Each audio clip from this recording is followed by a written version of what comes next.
चिलम में खिंचए कदम अरे धरावा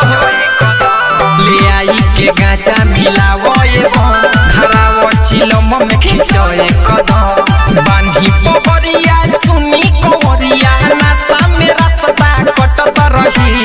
बांधी पगरिया सुनी कंवरिया नशा में रास्ता कटत रही बरत रही बोल भुक भुक भुक चिलम धुक धुक रात भर चलत रही बरत रही बोल भुक भुक भुक चिलम धुक धुक रात भर चलत रही। Recording by A to Z Dhaka।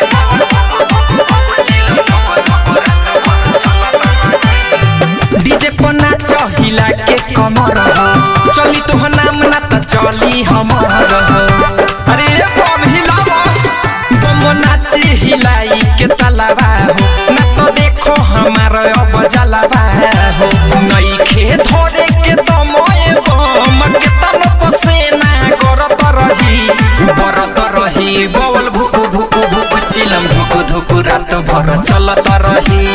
बरत रही बोल भुक भुक भुक चिलम धुक धुक रात भर चलत रही।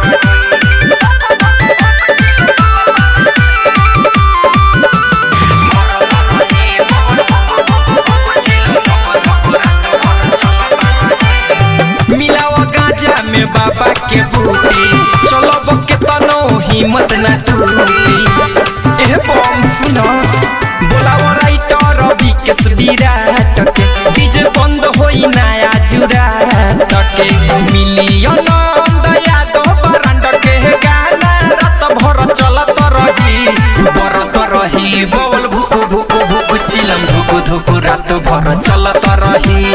बरत रही बोल भुक भुक भुक चिलम धुक धुक रात भर चलत रही बांधी पगरिया सुनी कंवरिया नशा में रास्ता कटत रही बांधी पगरिया सुनी कंवरिया नशा में रास्ता कटत रही